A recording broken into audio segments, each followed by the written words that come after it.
So now an important topic about electric field in symmetric configuration of charges. Symmetric configuration of charges. जैसे कि हमने एक question देखा, एक केस देखा कि दोनों चार्जेस सेम वैल्यू के हैं, तो इन दोनों इस लाइन की ज्योमेट्रिक सेंटर क्या वो मिड पॉइंट। यहाँ पर क्यू नॉट रखा तो प्लस क्यू ने धक्का दिया इधर, और इस बार ये भी प्लस क्यू सेम है तो इसने इधर दिया और नेट इलेक्ट्रिक फील्ड जीरो आ गई। इसी बात को हम अगर आगे बढ़ाएं 2 पॉइंट हो गया, आप 3 पॉइंट ले लेते हैं, plus Q plus Q plus Q. तो ये इक्विलैटरल ट्रायंगल मान लीजिए बना लिया मैंने, साइड ए का और 60 डिग्री एंगल है।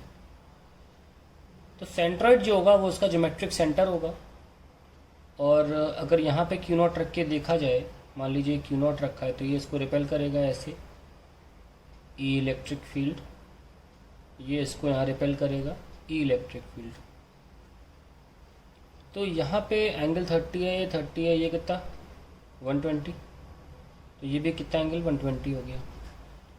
तो ई निकालना चाहते हैं दोनों का, अगर ऐसे कि vectorial sum E net will be E plus E और at an angle 120 degree.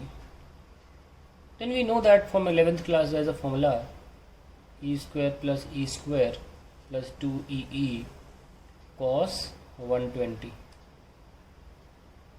Solve किया, क्या आया, कॉस 120 से 2 गया और माइनस साइन आ जाएगा, और एक ई स्क्वायर से ई स्क्वायर गया तो अल्टीमेटली हमको ई मिलेगा। तो इन दोनों का वेक्टर सम ये ई आ जाता है। और ये जो चार्ज था प्लस क्यू, इसकी वजह से तो यहाँ पे भी बाकी दो चार्जेस की जगह तरह यहाँ भी तो ई होगा।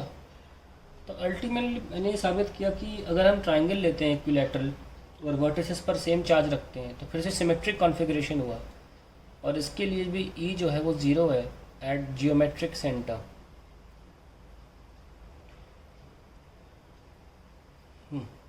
सेंटर ज़ीरो निकल के आया।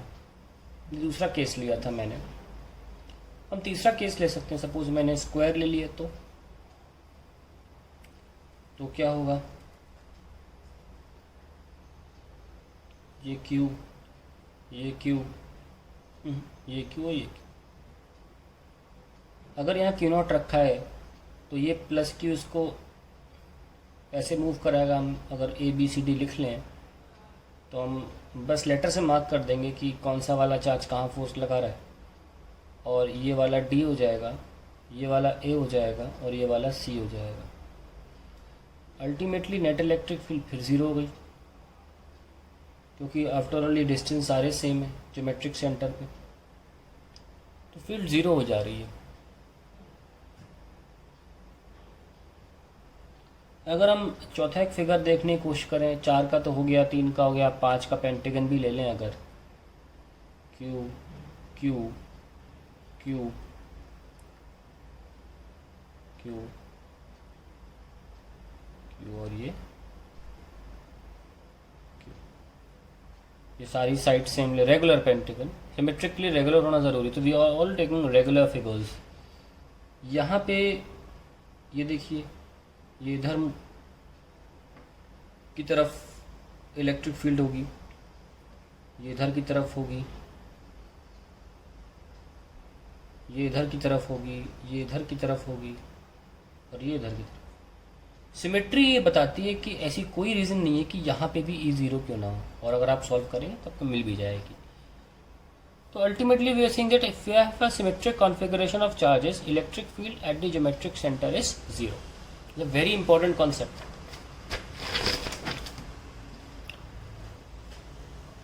इसमें एक और बड़ी बात सामने आती है कि अगर मान लीजिए क्यू है, उन्हीं एग्जाम्पल्स को आगे बढ़ाते हैं। तो यहाँ पे हमने क्या पाया, ई ज़ीरो पाई। तो अगर हम उस सिमेट्रिक कॉन्फ़िगरेशन में से कोई एक चार्ज को मूव कराएं, हटा दें, रिमूव कर दिया, ये क्यू नॉट था यहाँ पे, इसको हमने हटा दिया, कुछ भी नहीं है यहाँ पे, गैप है, तो ये प्लस क्यू वापस इधर फोर्स लगाने लग जाएगा ई से। तो जो हमने चार्ज, तो हमने क्या देखा, the electric field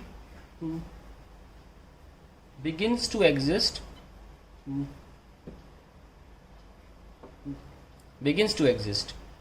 in a direction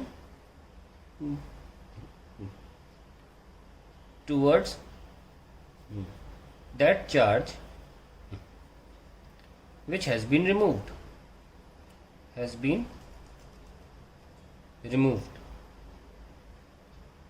और बहुत ही इंपॉर्टेंट बात सामने है। ये तो बात डायरेक्शन की आ गई, मैग्नीट्यूड क्या, and magnitude of electric field is equal to electric field due to the charge which has been removed। यानी कि एक तो इलेक्ट्रिक फील्ड उस दिशा में होगी जिस दिशा में, मतलब हम पॉजिटिव चार्ज को ध्यान रखना, सवाल कर रहे हैं पॉजिटिव चार्ज को, तो इलेक्ट्रिक फील्ड उस दिशा में होगी जहाँ से चार्ज हटाया गया है, और इलेक्ट्रिक फील्ड की वैल्यू उतनी होगी जो इस चार्ज की वजह से हो सकती है, जैसे कि अकेले क्यू की वजह से ई है। कारण यह है कि ये चार्ज इसकी इलेक्ट्रिक फील्ड को कैंसिल कर पा रहा था, तभी ज़ीरो हो रही थी। तो अगर अभी नहीं है तो इसकी इलेक्ट्रिक फील्ड एग्जैक्टली इस चार्ज की इलेक्ट्रिक फील्ड के बराबर होगी, तभी तो वो ज़ीरो हो रही थी। लेकिन छोटे में आप याद रखें कि जो आप चार्ज हटा रहे हैं उसकी वजह से जो कंट्रीब्यूशन था इलेक्ट्रिक फील्ड का वही वापस आ जाएगा, चाहे आप कितना भी कॉन्फ़िगरेशन ले लें। जो ट्रायंगल हमने लिया था आप उसमें भी देखें, मान लीजिए ये क्यू है, ये क्यू है, ये हटा दिया, यहाँ होल हो गया, तो आप देख सकते हैं कि सेंट्रॉइड पर हमने जैसे ई और ये ई लिया था, तो नेट सम क्या था, ई, और अकेला यहाँ जो चार्ज था वो भी तो ई कंट्रीब्यूट कर रहा था। तो फिर हमने ये देखा कि जो चार्ज हटाया गया उसकी तरफ इलेक्ट्रिक फील्ड है, और वो इलेक्ट्रिक फील्ड उस चार्ज जो कितना कंट्रीब्यूट कर सकता था उतने के ही बराबर भी है। आप चार वाले का ले लें, कॉम्बिनेशन चार चार्जेस का in a square, Q Q N Q N Q. अगर हम कोई एक चार्ज हटा दें तो आप देख सकते हैं कि इसकी वजह से ये और इसकी वजह से तो पहले ही कैंसिल कर रहे हैं एक दूसरे को, पर ये जो हमारा है ये वाला चार्ज ये अब कैंसिल नहीं हो पा रहा है इसकी वजह से। देखिए तो वापस इलेक्ट्रिक फील्ड किधर आ गई, जिस रीजन से चार्ज हटाया गया था उस तरफ आई, और कितनी आई, जितनी इस चार्ज की वजह से कंट्रीब्यूटेड हो सकती थी इस सवाल में, इस सिस्टम में। और सेम हम पेंटिकली भी बोल सकते हैं।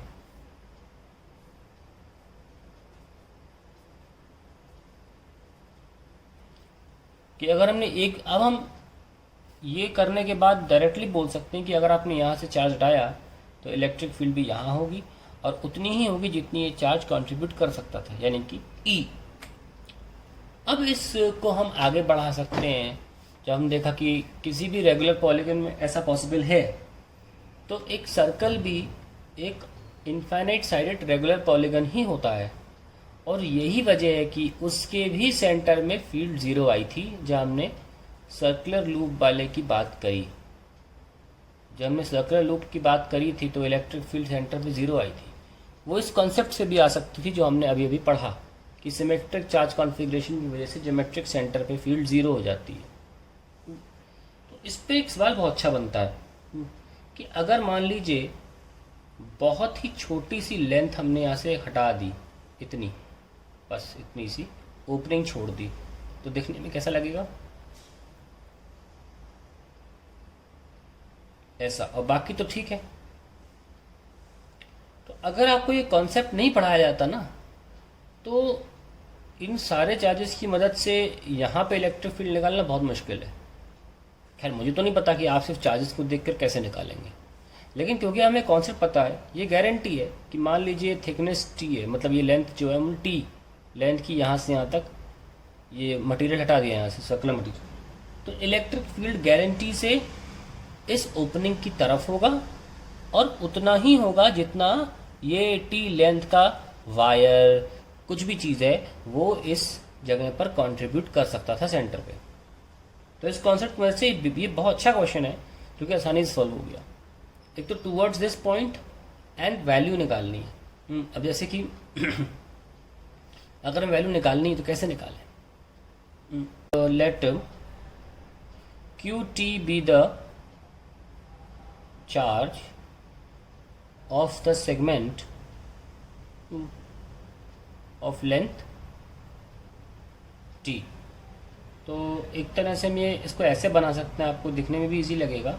ये दूरी को हम कैपिटल आर ले लेते हैं और ये चार्ज को हम क्यू टी मान लेते हैं, ठीक है। तो इसकी वजह से फील्ड क्या है, यहाँ पर E due to this T segment will be K Q T by R square, खत्म, दैट्स इट। अब हम इसमें बस क्यू टी निकाल सकते हैं कि भाई मान लेते हैं कि पूरे ये लेंथ कितनी है, 2 पाई आर है ना, 2 पाई आर की लेंथ पे चार्ज Q है, तो T लेंथ पे कितना होगा, Q upon 2 pi R into T.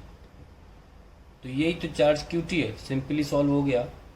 The question is K Q into T upon R square into 2 pi R. So बस दैट्स और उसमें QT जो है वो तुम्हारा मल्टीप्लाई हो रहा है ऑफ द लेंथ T। इसको आप ठीक से लिखना चाहें तो लिख सकते हैं कि Q T upon 2 pi R cube. Very important expression for this question. So that ends the discussion over electric field due to symmetric charges या symmetric charge configuration.